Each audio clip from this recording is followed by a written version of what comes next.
예, 여러분 안녕하십니까? 오늘 여러분과 함께 논의할 주제는 우크라이나 위기와 러미 갈등 주요 쟁점과 시사점을 위주로 제가 간략하게 핵심 위주로 말씀드리도록 하겠습니다. 오늘 목차를 보시면 발생 배경, 전쟁 전개 현황, 경제적 영향, 전쟁 전망 시나리오, 시사점 순으로 강의를 진행하도록 하겠습니다. 자, 먼저 이번 전쟁이 발생하게 된 직접적 원인을 알아보도록 하겠습니다. 가장 중요한 원인이 된 것은 2021년 4월 우크라이나 젤렌스키 대통령이 나토 가입을 천명하고 미국이 이를 원칙적으로 지지한다는 입장을 표명하면서 이 문제가 가장 중요한 직접적 원인으로 작용하게 되었습니다. 러시아는 이 우크라이나와 미국에 대해서 나토의 동방 확장과 우크라이나 가입은 자국의 중대한 안보 위협이자 레드라인임을 밝히면서 이 문제에 대해서 협상을 토대로 해서 해결하고자 하는 노력을 비친 바 있지만 이 러시아의 외교적 노력이 실패하면서 전쟁이라는 가장 안 좋고 극단적인 옵션이 채택되었다고 볼 수가 있겠습니다. 두 번째 갈등의 본원적 원인은 유럽의 안보 질서 구축을 둘러싼 강대국들 간의 지정학적 이해관계의 충돌이라고 해석해 볼 수 있을 것 같습니다.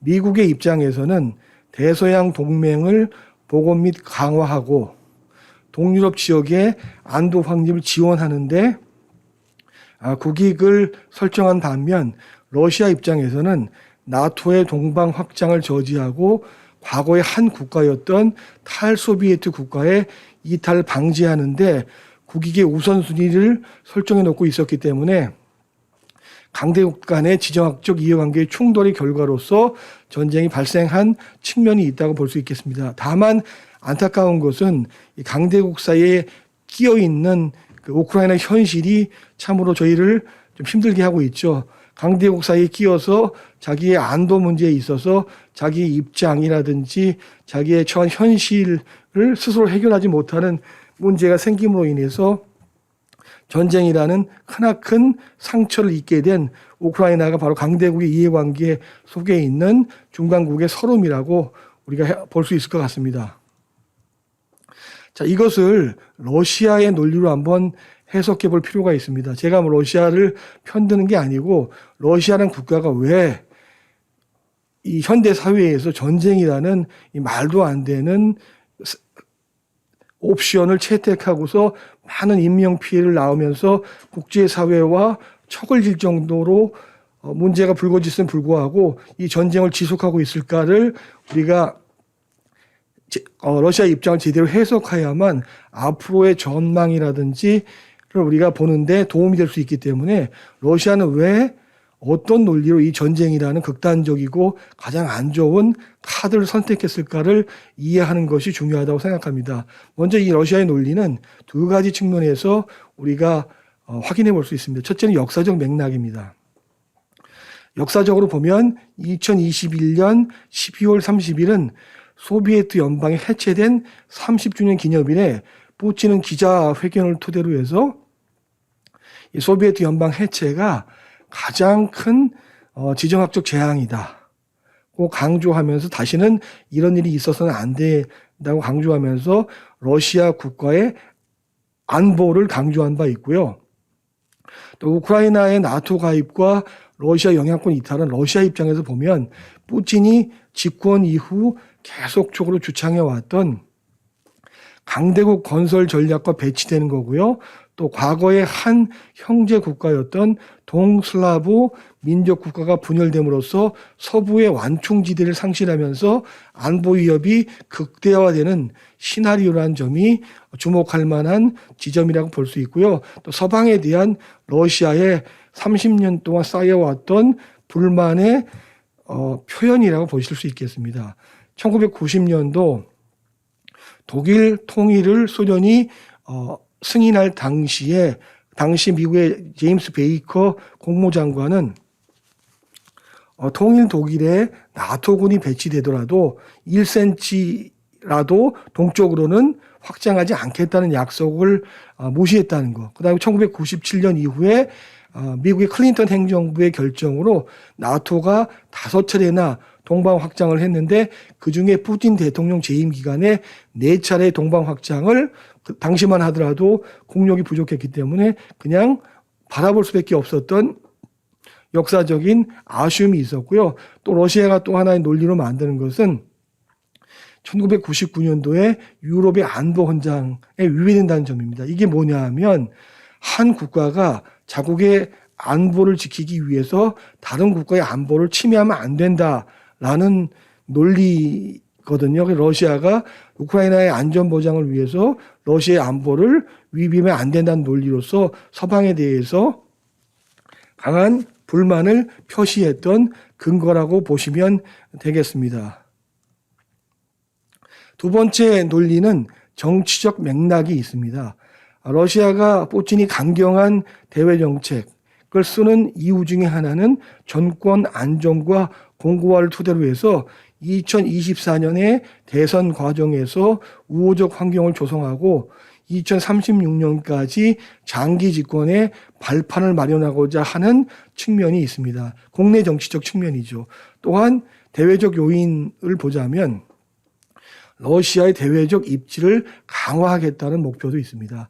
그건 달리 말해서 지금은 미국과 중국의 전략 경쟁 시대에 조금은 뒤처져 있는 러시아의 국제적 영향력을 강화하고 유럽 안보 질서의 구축 과정에서 러시아의 이해를 관철시키겠다는 정치적 맥락의 목표들이 포함돼서 사실은 거의 많은 사람들이 예상치 못했던 전쟁이라는 가장 안 좋은 수단을 채택했다고 볼 정치적 근거라고 볼 수 있겠습니다. 자, 전쟁의 전개 상황은 여러분이 언론을 통해서 많이 보셔서 잘 알고 계실 거라고 생각합니다. 지금 대한민국 언론들이 매일 수십 건의 우크라이나 전쟁을 소개해 주고 있기 때문에 제가 이제 먼저 강조하고 싶은 것은 이 전쟁이 일어나게 된 백그라운드 중에 우리가 반드시 알아야 될 것은 미국과 러시아의 외교전이 상당히 오랫동안 진행되어 왔다는 점입니다. 다시 말해서 러시아가 2021년 4월과 10월에 작년이죠. 러시아가 우크라이나 국경 부근에 대규모 군사 배치를 하면서 자국의 무력 시위를 진행하게 됩니다. 이 무력 시위의 진행 배경은 그때만 하더라도 러시아의 전략적 의도는 미국과 안전 보장을 위한 협상 테이블을 마련하기 위한 정치적 노림수라는 해석이 많았습니다. 그 결과적으로 러시아는 2021년 6월과 12월에 미러 간의 정상회담을 개최해서 이 문제를 논의할 수 있었습니다. 그런데 2021년 6월 이후에 미러 정상회담 이후에도 계속적인 미국과 러시아 또 러시아와 서방 간의 안보 협상이 개최되어 왔습니다.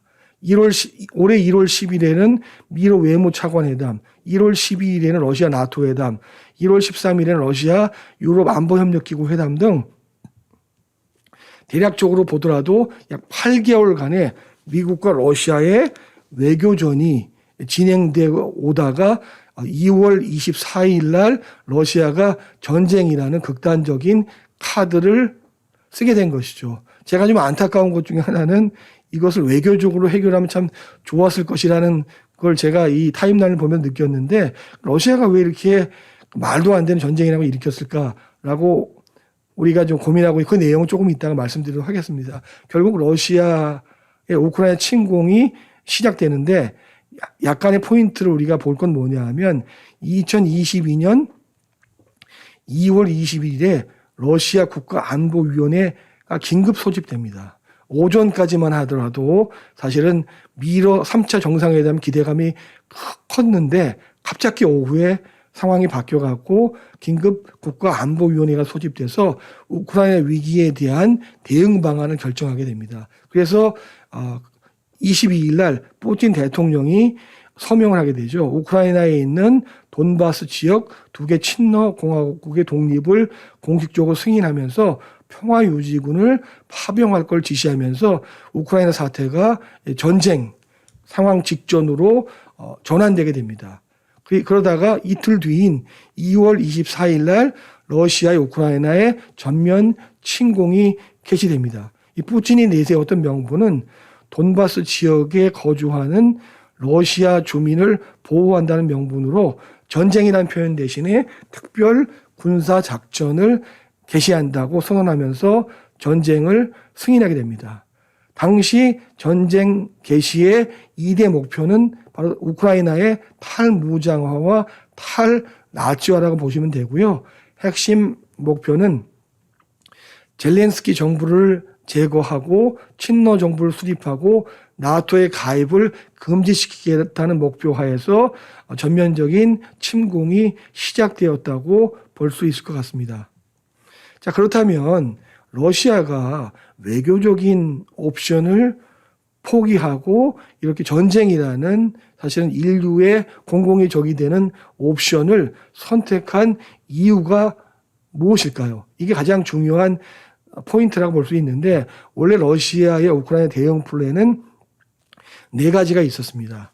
플랜 A는 민스크 협정을 복원 및 내실화하는 목표를 갖고 많은 외교적 협상을 했는데 러시아가 원하는 결과를 얻지 못했고요. 그래서 플랜 B인 돈바스 지역의 독립을 승인하는 거였고, 플랜 C는 나토가 민감하게 여길 수 있는 지역의 대상으로 핵미사일 같은 미사일을 배치하는 거죠. 중남미라든지 또는 칼리닝그라드라든지 벨라루스 정도에 설치해서 유럽 국가들 또 미국한테 우리도 우리 똑같이 할 수 있다는 걸 보여줄 수 있는 시나리오가 있었고, 마지막으로 당시만 해도 가능성이 좀 낮았던 것으로 보이는 우크라이나 침공이 있었습니다. 결국 돈바스 지역의 독립을 승인한다는 명분 하에서 우크라이나를 침공했기 때문에 플랜 B와 플랜 D가 함께 섞여서 진행되었다고 볼 수 있는데요. 그렇다면 이 푸틴 대통령이 갑작스럽게 플랜 D를 선택한 이유가 중요한데, 그것은 그것을 이제 종합해 보면 이런 해석이 가능할 것 같습니다.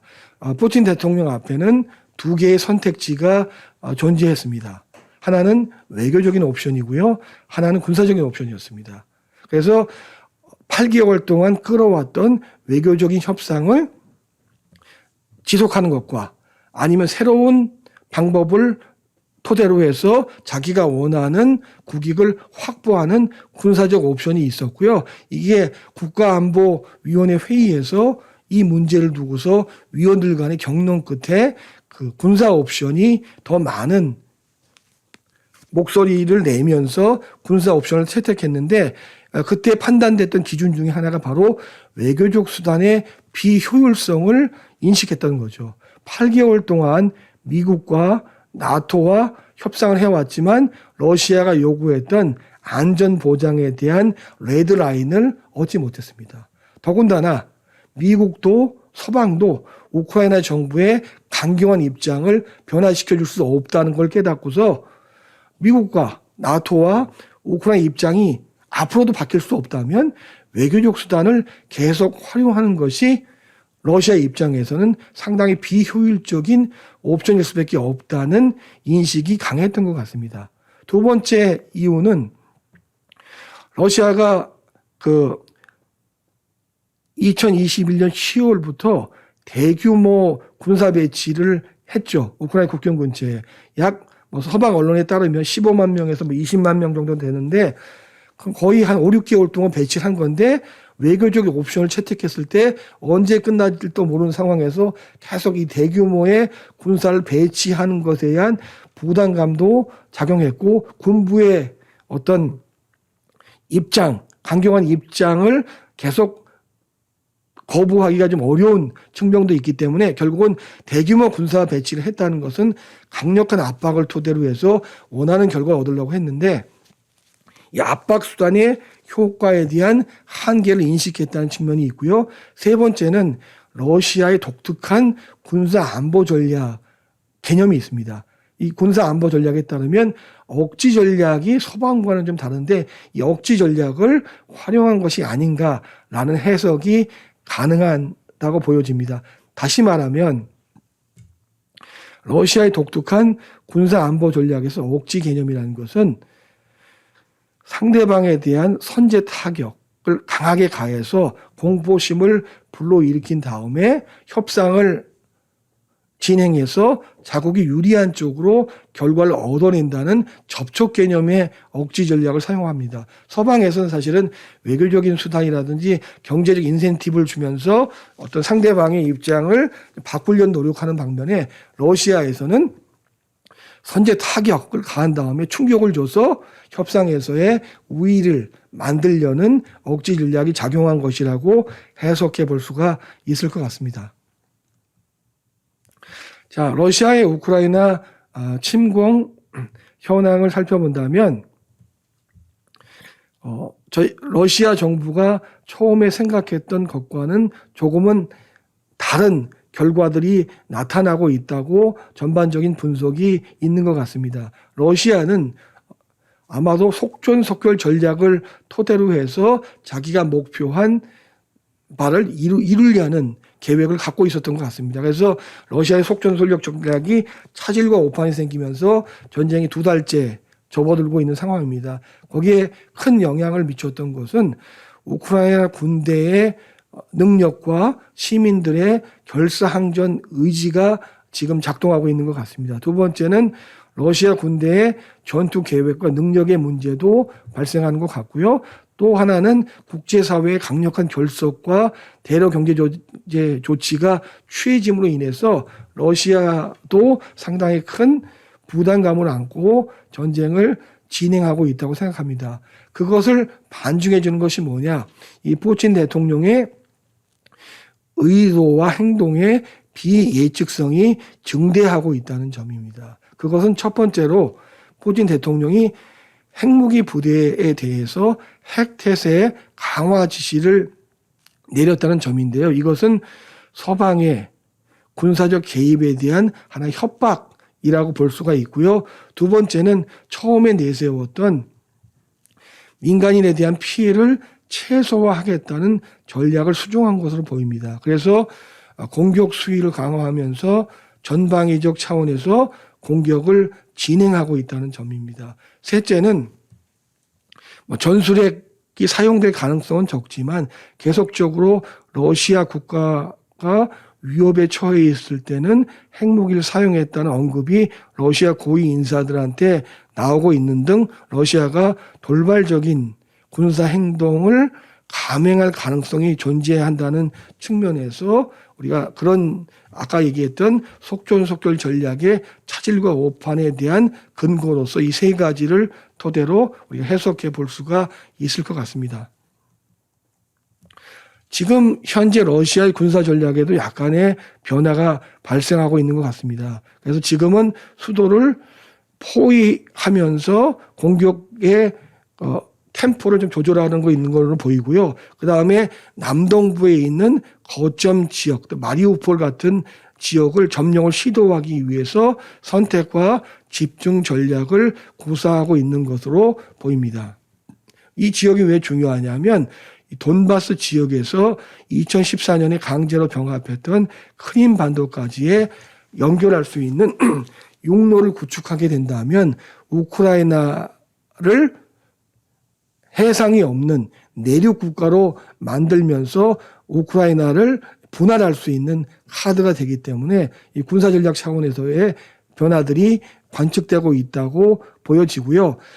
다만 한 가지 긍정적인 요인은 러시아와 우크라이나 대표단들 간에 지금 5번에 걸친 종전 및 휴전 협상이 진행되고 있다는 점입니다. 물론 단기간 안에 긍정적인 결과가 창출될 것이라고 우리가 단언할 수는 없습니다. 하지만 국제사회가 지금 열심히 노력하고 있기 때문에 또 이런 가능성을 배제할 수도 없습니다. 그래서 양측 대표단이 4차례 협상 및 외무장관 회담을 개최했고 또 어제죠, 어제. 제가 이 파일을 좀 일찍 제출했기 때문에 반영이 안 됐지만 터키에서 5번째 협상에서 상당히 긍정적인 분위기가 연출되면서 어느 정도의 합의점을 찾아가고 있다는 요소들이 나오고 있는 것처럼 협상이 계속 진행되고 있다는 것이 가장 중요한 변화를 상징할 수 있는 부분인데 주요 쟁점은 세 가지가 있습니다. 첫째는 우크라이나 중립화, 다시 말해서 우크라이나의 나토 가입을 금지한다는 거고요. 두 번째 쟁점은 우크라이나 비나치화. 여기서 비나치화라는 것은 우크라이나의 극우 민족주의 단체들이 있습니다. 아조후 연대라고 하는 그 군부대가 있는데 거기 구성원들이 과거부터 나치 세력을 좀 추종하거나 어떤 인종차별이라든지 러시아어를 사용하는 사람들에 대한 배타적 행위들이 있어 왔기 때문에 그런 부분들에 대한 문제를 러시아가 해결하겠다. 특히 아까도 말씀드린 마리오폴 지역을 중심으로 이들이 활동하고 있기 때문에 이것을 점령하고 이 문제를 해결하기 위해서 러시아가 군사력을 집중하는 것과 연관성이 있다고 보이고요. 또 하나 러시아어 사용 제한을 좀 해제하겠다. 과거에 우크라이나에서는 우크라이나와 러시아를 두 개의 언어를 동시에 사용했지만 2014년 이후에 우크라이나화 정책이 본격화되면서 러시아어 사용이 상당히 큰 제한을 받아온 것은 사실이기 때문에 이 부분에 대한 요구를 하고 있다고 보여집니다. 또한 주요 쟁점 세 번째는 영토 문제입니다. 이 부분이 사실은 협상의 단기적인 완결을 방해하는 요소라고 저는 생각하는데 영토 문제라는 것이 쉽게 양보할 수 있는 없는 부분이기 때문에 그렇습니다. 크림반도의 러시아 주권을 인정하는 문제라든지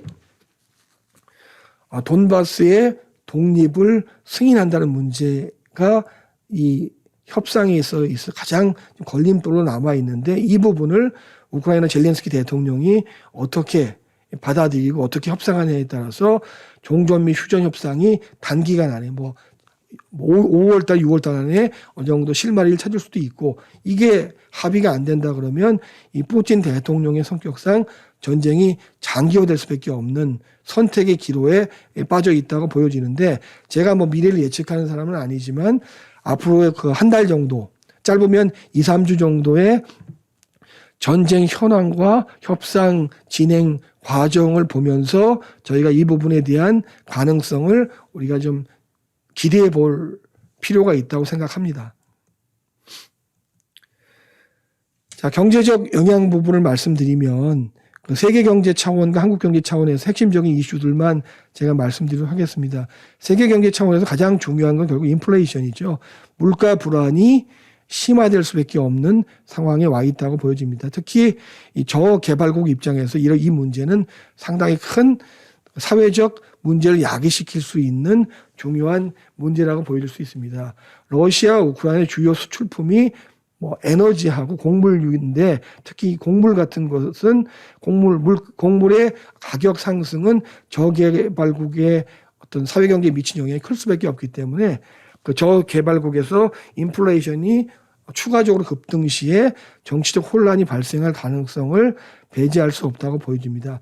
2010년에 러시아 식량 수출 제한에 따라서 곡물 가격 급등으로 여러 가지 아랍에서의 문제들이 발생한 전례도 있듯이 그 2020년 기준 우크라이나산 밀이 전체 소비에 차지하는 비중이 높은 국가들, 예멘이나 리비아 같은 국가들에 대해서 또 이집트 같은 국가들도 사실은 인플레이션 문제가 심하기 때문에 곡물 불안이 생기고 물가 불안이 생기면 사회적으로 많은 갈등들이 비화될 수 있는 가능성이 커질 수밖에 없다고 생각을 합니다. 특히 여름과 가을에 수확된 밀과 옥수수의 세계 수출에서 우크라이나 차지하는 비중이 3위와 4위에 달하고 있기 때문에 이것이 제대로 지금 수확이 될 가능성이 적고 운송 가능성도 제한적이기 때문에 국제 곡물 공급이 크게 위축되면서 가격이 높아질 수밖에 없는 상황이라고 우리가 해석해 볼 수 있을 것 같습니다.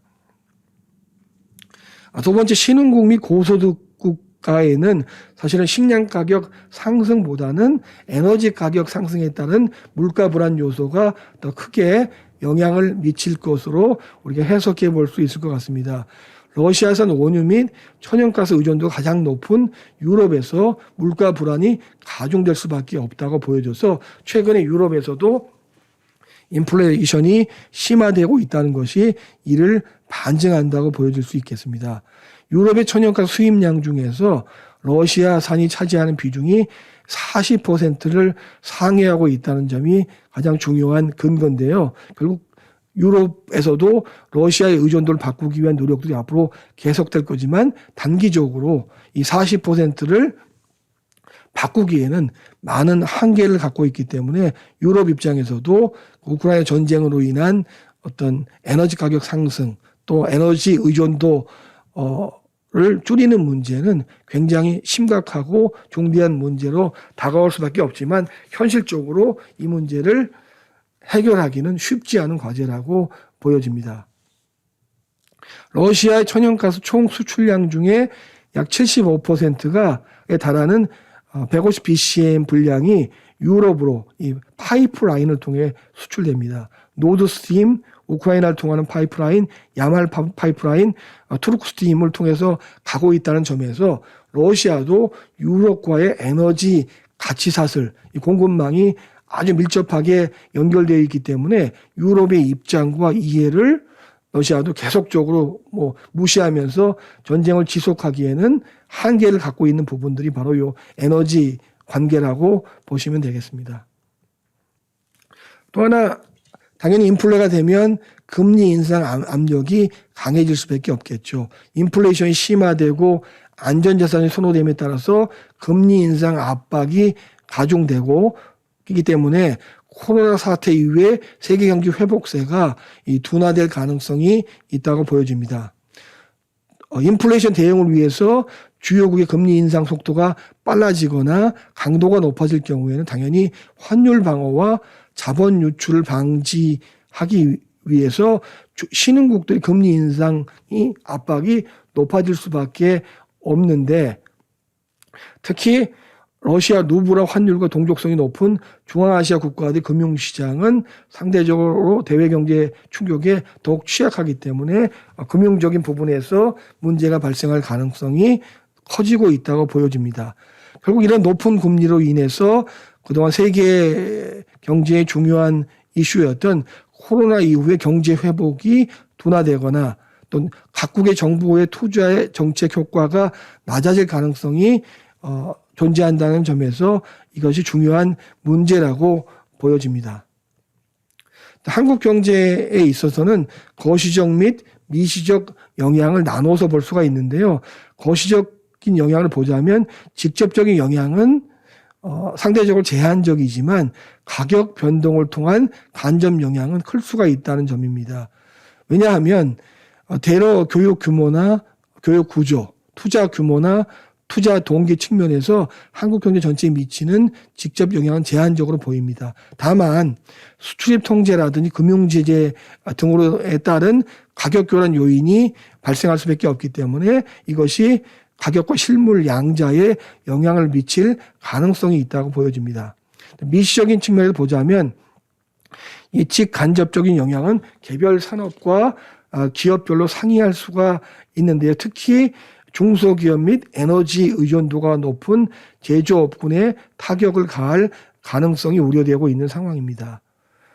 직접적 영향으로 볼 수 있는 것은 거래 제한이라든지 거래 비용 상승, 가격의 불확실성 확대 등으로 따른 교역 및 투자 수익이 악화될 수 있고요. 간접 영향이라는 것은 러시아 실물 경제 위축으로 인한 수요 감소, 수익 악화에 따른 기업 피해가 예상될 수 있다고 보여집니다. 단기적 및 장기적 영향도 우리가 확인해 볼 필요가 있는데요. 단기적 영향은 우리 경제 전체에 미치는 영향은 제한적일 수밖에 없다고 보입니다. 다만 화석 연료 가격 상승으로 인한 순수출이 감소할 우려는 있다고 보여집니다. 장기적인 측면에서 만약에 대러 고강도 에너지 제재로 인해서 대규모 공급 충격, 수요 측면이 아닌 공급 측면에서의 충격이 발생할 시에는 비용 상승으로 인한 수익성이 악화되고 수익 창출 기회 상실로 인한 생산성 악화 문제가 발생할 수 있다는 점에서 이것은 큰 문제로 비화될 수 있다고 보여집니다.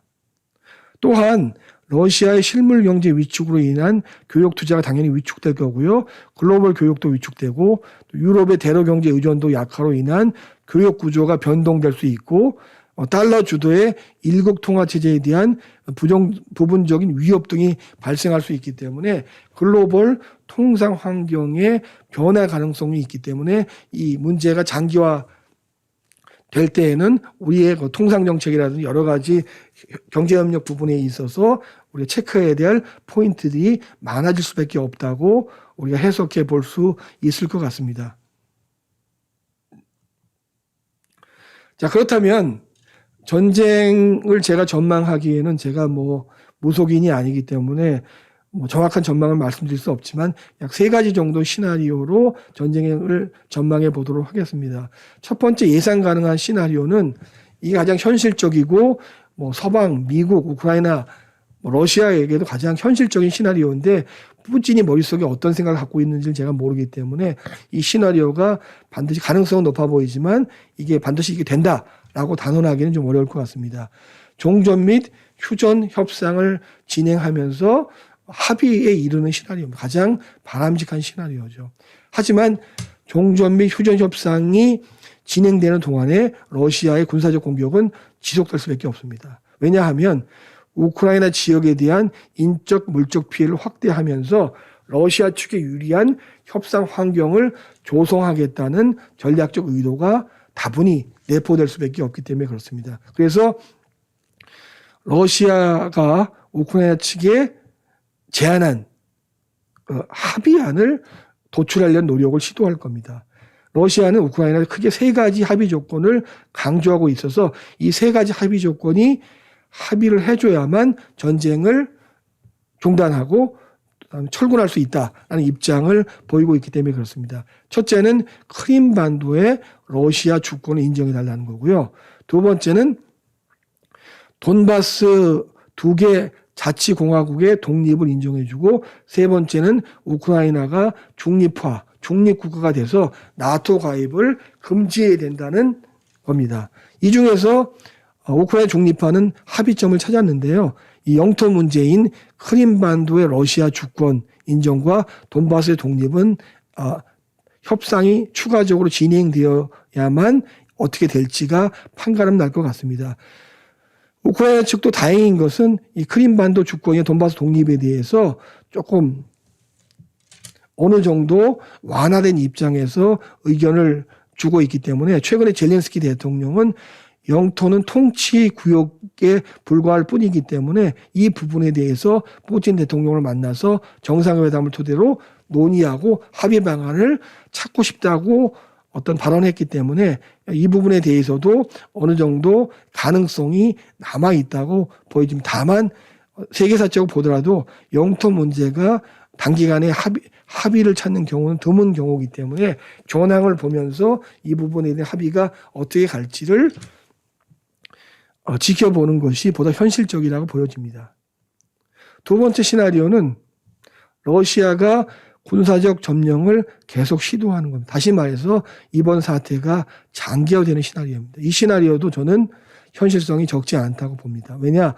러시아가 자국이 세운 전쟁 개시 목표를 달성하기 전에 쉽게 얘기해서 러시아가 출구 전략을 할 수 있는 정도의 모습을 만들기 전에는 이 푸틴 대통령 결코 전쟁을 중단한 의사가 없어 보이기 때문에 그렇습니다. 그래서 러시아의 전면적이고 지속적인 군사적 공격이 감행될 거라고 보여집니다.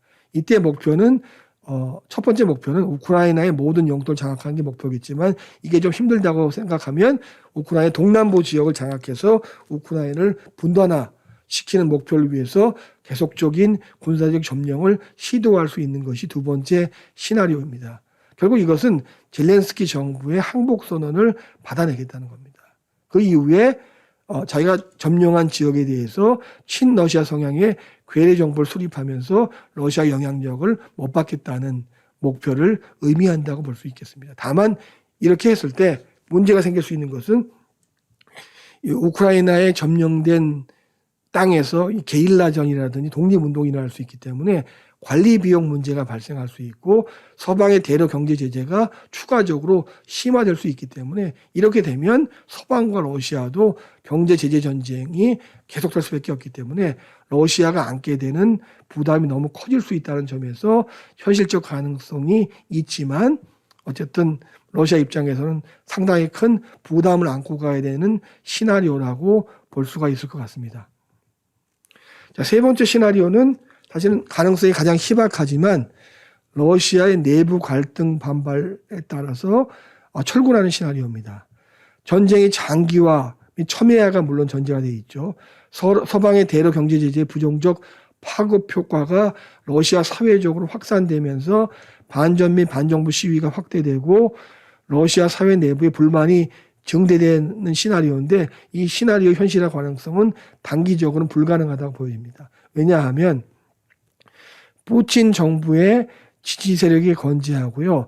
국회가 야당 위주로 구성되어 있습니다. 그리고 야당의 세력이 부재하고 관영 언론이 사회 전체를 통제하고 있기 때문에 단기적 가능성은 적지만 이번 전쟁을 반대하고 있는 계층이 존재한다는 거죠. 특히 부유층, 지식인층, 젊은 층에서는 전쟁에 대한 어떤 반대 의견이 점차적으로 좀 높아지고 있다는 측면이 물론 푸틴의 지지도도 높았지만 이 계층 간의 전쟁에 대한 시각 차이가 존재하고 있는 것이 지금의 현실로 봤을 때 지금 당장은 아니지만 중장기적으로 보면 이것이 푸틴 정권에 대해서 어느 정도 그 부정적인 요인을 작용할 가능성을 배제할 수 없다는 측면에서 제가 말씀드린 겁니다. 물론 이 3번의 시나리오의 가능성은 세 가지 중에서 가장 적다라고 판단해 볼 수 있을 것 같습니다. 자, 이제 마지막으로 시사점을 살펴보도록 하겠습니다. 일단 국제사회에서의 이번 전쟁은 사실은 제2차 세계대전 이후에 그려진 유럽 질서와 원칙을 위배했다는 측면에서 상당히 큰 충격과 공포를 불러일으켰습니다. 강대국 간의 지정학적 충돌, 특히 말해서 전쟁을 토대로 해서 자국의 국익을 확보하겠다는 러시아의 행동이 발생했다는 측면에서 엄청난 충격으로 작용하고 있는 것 같습니다. 러시아는 이번이 군사력을 쓴 게 처음이 아닙니다. 러시아는 자국이 상정하고 있는 특별 이익 지대에 대해서 서방이 개입하는 것에 대해서 수차례에 걸쳐서 군사력을 활용해 온 국가입니다. 언제냐 하면 2008년에 조지아 전쟁 때 전쟁을 했고요. 2014년 때 크림반도를 강제 병합했고요. 2021년 초에 카자흐스탄의 반정부 시위가 났을 때 CSTO 군을 파병해서 반정부 시위를 진압했기 때문에 러시아는 자국의 세력권에서만큼은 군사력, 전쟁을 불사하더라도 자국의 안보 이익을 충족시키겠다는 목표를 세웠기 때문에 앞으로 또 전쟁 가능성을 배제할 수 없는 측면이 있는 겁니다. 그렇기 때문에 강대국 간의 지정학적 충돌 가능성이 이제 배제할 수 없다는 거죠. 미국이 일극을 추구하지만 중국과 러시아는 다극을 추구하기 때문에 앞으로의 국제 질서가 새롭게 형성될 가능성이 있다는 점입니다. 미국과 유럽연합은 대서양 동맹을 강화하면서 나토의 역할을 강화하는 데 아마 집중할 것으로 보입니다. 미국 입장에서 혜택을 받다 그러면 트럼프 시기에 파괴돼 있었던 대서양 동맹을 강화하고 하나로 결집할 수 있는 이번 계기가 된 거죠. 중국을 견제할 수 있는 유럽 동맹을 확보한 거고 또 나토의 역할을 강화함으로 인해서 나토 회원국들이 앞으로 군비를 더 많이 낼 수밖에 없고 또 나토 회원국들이 군비를 증강할 수밖에 없기 때문에 그런 부분에서 미국이 원하는 유럽 안보 질서를 미국 주도로 이끌어갈 수 있는 상황이 전개될 것으로 보이고요. 러시아 입장에서는 서방 관계가 악화될 수밖에 없습니다. 러시아한테 유럽 관계는 굉장히 중요한 부분이거든요. 경제나 투자 측면에서 유럽 관계 굉장히 중요한데 이번 사태를 계기로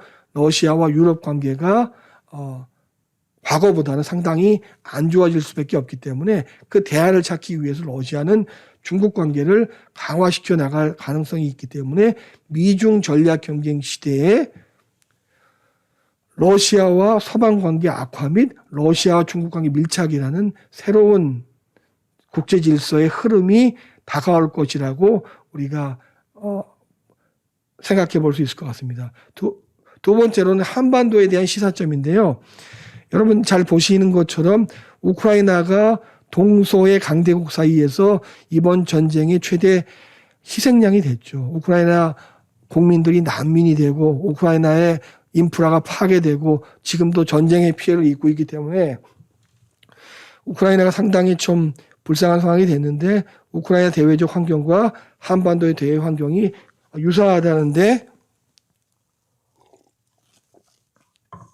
저희가 시사점을 찾아볼 수가 있을 것 같습니다. 왜냐하면 그 우크라이나뿐만 아니라 한반도에서도 신냉전 대립구도가 형성될 가능성이 과거보다는 커졌다는 거죠. 특히 이 북방 삼각동맹과 남방 삼각동맹이 서로 간에 대결 구도를 조성할 가능성이 커졌기 때문에 지난 5년간 추진되어 왔던 북방 정책과 대러 관계 추진에 부정적인 영향으로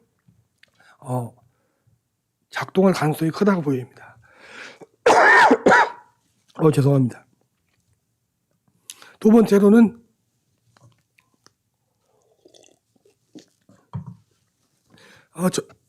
우크라이나가 1994년 부다페스트 양해각서를 채택했는데 이것이 무효화됐습니다. 우크라이나가 핵을 포기하는 대신에 안전보장해 주기로 미국과 영국과 러시아가 약속했는데 이것이 불확실성이 커졌기 때문에 한반도의 비핵화 문제도 사실은 더욱더 평화적으로 해결하기는 어렵게 됐고 이것이 남북관계에도 부정적 영향을 미칠 가능성이 커졌기 때문에 한반도의 평화와 안정에도 상당히 부정적 영향을 미칠 가능성이 커졌다는 점에서 이번 사태가 한반도의 앞으로 미래의 국제정세와 안보에 있어서도 상당히 중요한 영향을 미칠 것으로 우리가 해석해 볼 수 있을 것 같습니다. 자, 그러면 오늘 강의를 이걸로 마치도록 하겠습니다. 끝까지 들어주셔서 감사드립니다. 감사합니다.